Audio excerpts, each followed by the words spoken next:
بسم اللہ الرحمن الرحیم۔ السلام علیکم ناظرین اکرام، آپ دیکھ رہے ہیں Urdu Globe T V. Canada میں اس وقت رات کے 2 بج رہے ہیں اور 18 اور 19 اگست کی درمیانی رات، پاکستان میں صبح کے 11 بج رہے ہیں اور 19 اگست شروع ہو چکی ہے۔ آپ سے پروگرام میں خطے کی صورتحال، پاکستان، امریکہ، ایران، بھارت اور مختلف حوالوں سے آپ سے خبریں ڈسکس کریں گے۔ سب سے اہم خبر تو آج سپریم کورٹ کی جانب سے جو عمران خان کے لیے ریلیف دیا گیا ہے اس پر بات کریں گے۔ یہ بڑی خوشائند بات ہے، آخرکار سپریم کورٹ نے بانی P T I Imran Khan, Pakistan میں تو لوگ ان کا نام لیتے ہوئے گھبراتے ہیں، اس کی وجہ یہ ہے کہ اسٹیبلشمنٹ نے یہ کسی حد تک پابندی لگائی ہوئی ہے، لیکن ہم سمجھتے ہیں کہ یہ پابندی غیر مناسب ہے، اور جو نیوٹرل بات، جو جائز بات، ان بائش بات ہو پاکستانی سیاست کے حوالے سے یا دنیا میں کہیں بھی، تو ہم اس پر ڈسکس کر سکتے ہیں اور کرتے رہے ہیں ماضی میں بھی، اور ہم نے آپ سے کہا ہے کہ ہم اپنے پروگرام میں ان بائش تجزیہ اور خبریں آپ سے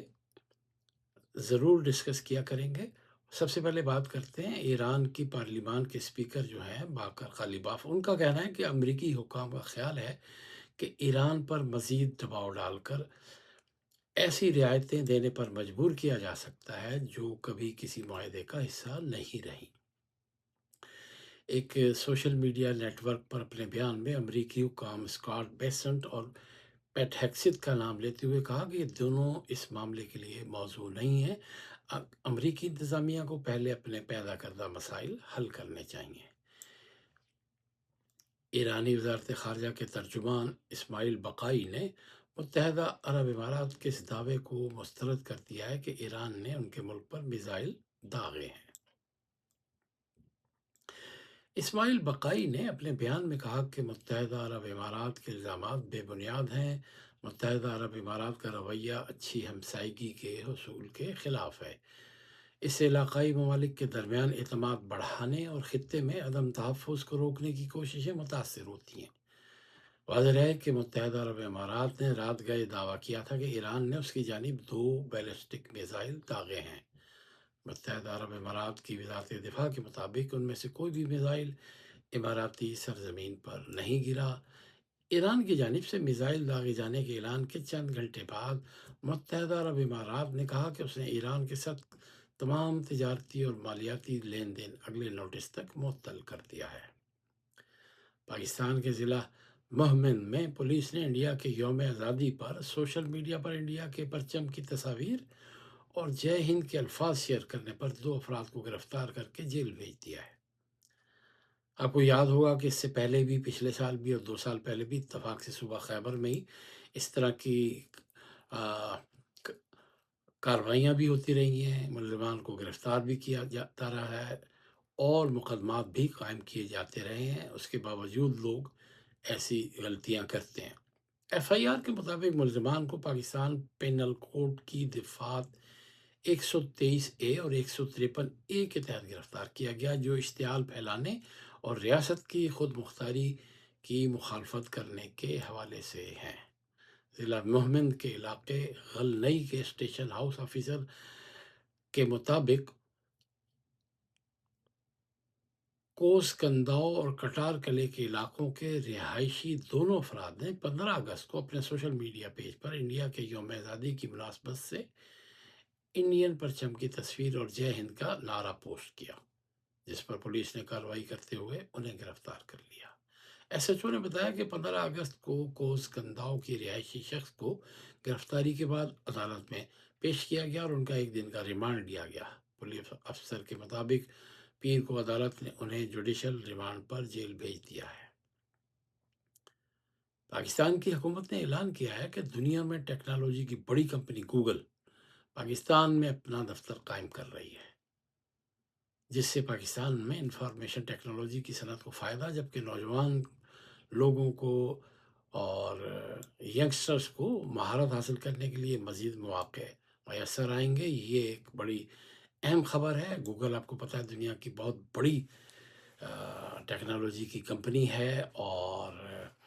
بلین آف ڈالرز کا بزنس اس ٹیکنالوجی کے ذریعے کیا جاتا ہے۔ اور آپ کو پتہ ہے کہ گوگل کی دیگر اور کمپنیز بھی ہیں، اور سوشل میڈیا کے حوالے سے، ٹیکنالوجی کے حوالے سے گوگل پوری دنیا میں اپنی ایک مخصوص پہچان رکھتا ہے۔ گزشتہ روز پاکستان کے وزیر اعظم کی جانب سے جو ایک اعلامیہ جاری کیا گیا، اس کے مطابق ایک 9 رکنی وفد نے اسلام آباد میں وزیر اعظم شہباز شریف سے ملاقات کی اور گوگل کے دفاتر کا سنگ بنیاد رکھا۔ اعلامیہ کے مطابق پاکستان میں امریکی سفارتخانے کی ناظم الامور نیٹلی بیکر بھی وفد کے ہمراہ تھیں۔ وفد کا خیر مقدم کرتے ہوئے وزیر اعظم نے کہا کہ پاکستان حکومتی نظام کی وسیع ڈیجیٹل تبدیلی کے عمل سے گزر رہا ہے، جس میں معیشت کی ڈیجیٹلائزیشن بھی شامل ہے۔ انہوں نے گوگل کے وفد کو حکومت کے ویژن ڈیجیٹل نیشن پاکستان سے آگاہ کیا اور بتایا کہ ملک میں ڈیجیٹلائزیشن کو فروغ دینے کے کئی منصوبے تکمیل کے مراحل میں ہیں۔ ادھر پاکستان کی سپریم کورٹ نے سابق وزیر اعظم عمران خان کو 2 روز کے اندر شفا انٹرنیشنل ہسپتال منتقل کرنے کا حکم دیا ہے، مگر عدالت نے واضح طور پر کہا ہے کہ پاکستان تحریک انصاف اور عمران خان کے اہل خانہ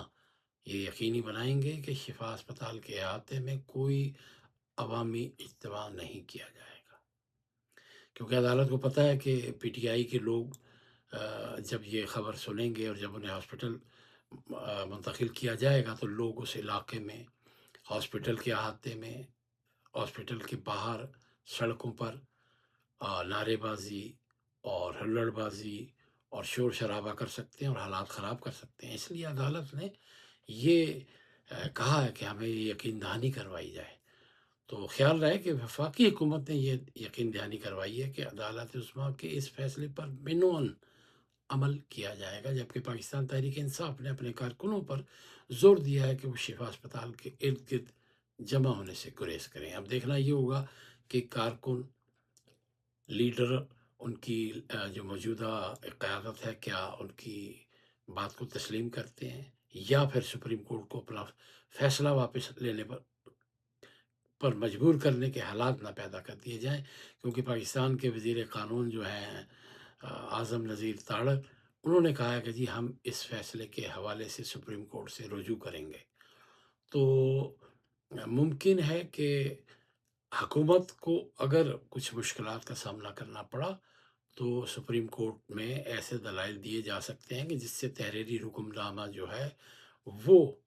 خدا نہ کرے، میں ویسے خدشہ ظاہر کر رہا ہوں، اس لیے کارکنوں کو سچویشن سمجھنی چاہیے۔ پی ٹی آئی کے جتنے بھی چاہنے والے ہیں عمران خان کے، انہیں یہ یقینی بنانا چاہیے کہ وہ ایسا کوئی قدم نہ اٹھائیں جس سے سپریم کورٹ اپنے فیصلے کو واپس لے۔ اپنے تحریری حکم نامے میں سپریم کورٹ کے 3 رکنی بینچ نے عمران خان کو 2 روز کے اندر جو ہے شفا انٹرنیشنل ہاسپٹل، جو اسلام آباد میں I-8 کے سیکٹر میں ہے، وہاں پہ منتقل کرنے کا حکم دیا ہے۔ بہت بڑا ہاسپٹل،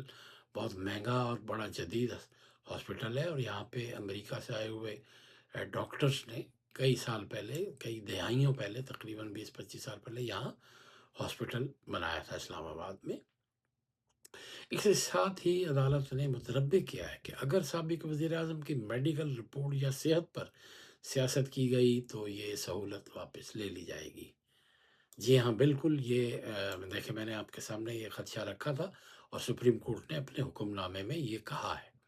عدالت نے حکومت کو ہدایت کیا ہے کہ شفا اسپتال کے گرد مناسب سیکورٹی انتظامات کیے جائیں۔ سپریم کورٹ کے فیصلے میں واضح کیا ہے کہ اگر اس سہولت کا غلط استعمال کیا جاتا ہے تو حکومت عدالت سے رجوع کر سکتی ہے، جبکہ عمران خان اور ان کے اہل خانہ بھی فیصلے پر عمل درآمد سے متعلق شکایت کے سلسلے میں عدالت کا رخ کر سکتے ہیں۔ وزیر مملکت برائے داخلہ چودھری طلال نے گزشتہ روز بتایا کہ حکومت کو عدالتی فیصلے پر کوئی اعتراض نہیں اور عدالت کو ایسا حکم جاری کرنے کا اختیار حاصل ہے۔ ایک بڑی خوش آئند بات ہے کہ انہوں نے بڑی پازیٹیو بات کہی اور انہوں نے عدالتی احکامات کو آنر کیا۔ انہوں نے البتہ پی ٹی آئی کو مخاطب کرتے ہوئے کہا کہ یہ بات واضح ہو چکی ہے کہ سڑکیں بند کرنے اور پرتشدد احتجاجی مظاہروں سے کچھ حاصل نہیں ہوگا، اور کوئی بھی راستہ اداروں سے ہی نکلے گا۔ سپریم کورٹ کو چاہیے تھا لگے ہاتھوں یہ بھی فیصلے میں لکھ دیتے کہ چاہے پی ٹی آئی ہو، چاہے مسلم لیگ ہو، یا کوئی بھی سیاسی جماعت ہو، اس کے سڑکوں پر جلسے جلوس پر تا حکم ثانی پابندی لگائی جائے گی، اور وہ کوئی جلسہ جلوس نہیں کر سکیں گے۔ صرف جلسہ جلوس اگر کرنا ہو تو کوئی ایک جگہ مختص کی جائے جہاں لوگ بغیر گاڑیوں کے کہیں دور گاڑی یا پیدل آ سکیں، تاکہ لوگوں کی تکلیف کو کم کیا جا سکے۔ یہ ہم بات کئی دہائیوں سے کہہ بھی رہے ہیں، لکھ بھی رہے ہیں، اور حکومتی زعماء سے ہماری کئی دفعہ بات بھی ہوئی ہے، لیکن وہ اس پر عمل درآمد کرنے کو تیار نہیں ہے، کیونکہ جب وہ اپوزیشن میں آتے ہیں تو انہیں یہ جلسے جلوس بہت عزیز ہوتے ہیں، اور جب حکومت میں آتے ہیں تو انہیں یہ جلسے جلوس بہت پریشان کرتے ہیں۔ یہ آپ کو پتہ ہی ہوگا۔ اور پاکستانی وزیر کا کہنا تھا کہ عمران خان کو اس سے قبل بھی علاج کے لیے ہسپتال لے کر جایا جاتا رہا ہے، اور اس مرتبہ بھی ان کی ہسپتال منتقلی یا قیام کے دوران جو ہے سیکورٹی کے انتظامات کیے جائیں۔ اور عدالت نے لکھا ہے کہ جی شفا انٹرنیشنل ہسپتال میں علاج اور سہولیات کے اخراجات قیدی یا ان کے اہل خانہ ادا کریں گے۔ تو یہ اخراجات جو ہیں اب عمران خان کی فیملی وہ ادا کرے گی، اور اس میں بھی انہیں ظاہر ہے احتیاط کی ضرورت ہے، کیونکہ حکومت اور اسٹیبلشمنٹ اور جو بھی ہے، کوئی بھی ایسا اگر پی ٹی آئی نے ان کو موقع دیا تو یہ ان کے لیے پریشانی کا باعث مستقبل میں بن سکتا ہے۔ حکم نامے میں کہا گیا ہے کہ اگلی سماعت 16 ستمبر تک عمران خان کے اہل خانہ، ان کی سیاسی جماعت کے اراکین اور وکلاء میڈیا لوگوں کے سامنے میڈیکل سپورٹ یا صحت کے بارے میں بات نہیں کریں گے۔ یہ بہت اچھا ایک عدالت نے فیصلہ دیا ہے، اور حکم نامے میں حکومت اور حکام کو بھی ہدایت دی ہے کہ وہ ہفتے میں 2 مرتبہ عمران خان کی فون پر ان کے بیٹوں سے گفتگو کروائیں۔ حکم نامے میں پی ٹی آئی اور عمران خان کے اہل خانہ کو ہدایت کی گئی ہے کہ شفا انٹرنیشنل ہسپتال کی حدود میں کوئی سیاسی اجتماع نہ ہو۔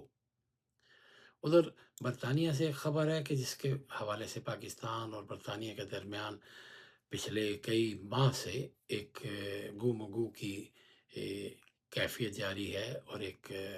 شش و پنج کسی کیفیت جاری ہے۔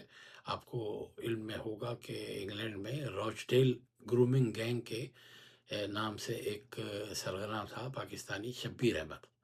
اس کو برطانیہ سے پاکستان واپس بھیجنے کے مطالبے پر پاکستان نے ایک مرتبہ پھر سخت تحفظات کا اظہار کیا، اور کہا ہے کہ اگر برطانیہ نے پاکستان پر انہیں قبول کرنے کے لیے دباؤ ڈالا تو غیر قانونی تارکین وطن کی واپسی سمیت دونوں ممالک کے درمیان سیکورٹی، انٹیلیجنس اور منظم جرائم کے خلاف تعاون متاثر ہو سکتا ہے۔ یعنی پاکستان نے تھک ہار کر اب یہ حکومت برطانیہ سے کہا ہے کہ بھائی آپ اسے رپورٹ نہ کریں۔ اس کا آپ کو پتہ ہوگا کہ یہ شخص جو ہے شبیر احمد، اس کو 14 سال کی سزا ہوئی تھی، اور 14 سال سزا کاٹ کے حکومت برطانیہ کا خیال ہے کہ اسے پاکستان رپورٹ کیا جائے، جبکہ اس کے پاس اب برطانوی نیشنلٹی ہے، پاکستان کی شہریت اس کی نہیں ہے۔ اس پاکستانی حکام کے مطابق گزشتہ ایک سال کے دوران برطانیہ کے ساتھ اعلیٰ ترین معیار کا تعاون کرتے ہوئے تقریباً 1500 مسترد شدہ پناہ کے درخواست گزاروں، ویزا مدت سے زائد قیام کرنے والوں اور امیگریشن قوانین کی خلاف ورزی کرنے والے افراد کو پاکستان واپس لینے میں تعاون کرتا رہا ہے۔ حکام کا کہنا ہے کہ شبیر احمد کے معاملے پر برطانوی حکومت کا مسلسل دباؤ دونوں ممالک کے درمیان تعاون کے لیے نقصان دہ ثابت ہو سکتا ہے۔ حکام نے موقف اختیار کیا کہ احمد نے پاکستانی شہریت ترک کر دی ہے۔ اپنی زندگی کا بیشتر حصہ اس نے برطانیہ میں گزارا، اور ان کے جرائم بھی برطانیہ میں ہوئے، اس لیے انہیں پاکستان واپس بھیجنے کی ذمہ داری اسلام آباد پر عائد نہیں ہوتی۔ یہ آپ کو پتہ ہی ہوگا کہ اس شخص پر جو الزامات ہیں وہ اس کی اس نے سزا تو کاٹی ہے، لیکن وہ بڑے گھناؤنے الزام ہیں، اور اس کو 30 بچوں سے زیادتی کے جرائم میں 22 سال کی قید سزا سنائی گئی تھی، اور وہ تقریباً 14 سال اپنی سزا کے مکمل کرنے کے بعد جیل سے رہا ہوا ہے۔ اور 2025-26 کے دوران برطانیہ سے پاکستان واپس بھیجے جانے والے شہریوں کی تعداد میں 24% اضافے کے ساتھ یہ تعداد جو ہے 1158 سے بڑھ کر 1437 ہو گئی ہے، اور مسترد شدہ پناہ کے درخواست گزاروں کی واپسی میں بھی 74% اضافہ ہوا ہے۔ تو یہ پاکستان نے برطانیہ سے کہا ہے کہ جی ہم اسے واپس نہیں لینا چاہتے، اور آپ اس کو وہیں برطانیہ میں رکھیں۔ آپ کو بتاتے چلیں کہ کوریا کا ایک بڑا مشہور گانا تھا، جنوبی کوریا کے گینگنم اسٹائل، اس نے یوٹیوب سے 6 ارب ویوز لیے۔ تو اس 6 ارب ویوز سے اس شخص نے کتنی کمائی کی؟ بتایا گیا ہے کہ جی 14 سال بعد اس کے ویوز کی تعداد اب 6 ارب کے قریب پہنچ چکی ہے، جس کے باعث اس سے حاصل ہونے والی آمدنی بھی ایک سوال بن گئی ہے۔ اور گیگنم اسٹائل سے $8 ملین سے زیادہ صرف اشتہاری آمدنی حاصل ہوئی تھی۔ رپورٹ کے مطابق مصنوعی ذہانت کے اندازے سے متعلق کہا گیا ہے کہ موجودہ ویوز اور موسیقی کی ویڈیوز کے عمومی اشتہاری نرخوں کو مدنظر رکھتے ہوئے گانے کے حقوق رکھنے والوں نے صرف یوٹیوب کے اشتہارات سے گزشتہ برسوں کے دوران کئی کروڑ ڈالر کمائے ہیں۔ اس میں پیروڈیز اور دیگر ویڈیوز میں گانے کے استعمال سے حاصل ہونے والی آمدنی شامل نہیں ہے۔ آپ کو پتہ ہوگا کہ یہ سانگ ٹریک تھا گینگنم اسٹائل، جس نے جنوبی کورین گلوکار سائی کو عالمی شہرت کی بلندیوں پر پہنچا دیا تھا، اور یہ ثابت کر دیا تھا کہ انگریزی کے علاوہ بھی کسی دوسری زبان میں گایا گیا جو گانا ہے وہ بھی موسیقی کے ایک منظر نامے میں ایک بہت بڑی کامیابی حاصل کر سکتا ہے۔ یہ تھیں آج کی اہم خبریں، اور آپ سے درخواست ہے کہ اردو گلوب ٹی وی کو آپ سبسکرائب، شیئر اور لائک کریں، اور بیل آئیکن کا بٹن بھی ضرور دبائیں، اور ہمیں اپنی رائے سے بھی نوازیں، کامنٹ سے بھی نوازیں۔ اور اگر آپ کے پاس کوئی اہم معلومات یا کوئی ایسی چیز جو آپ چاہتے ہیں کہ اس پہ ہم ولاگ کریں یا گفتگو کریں،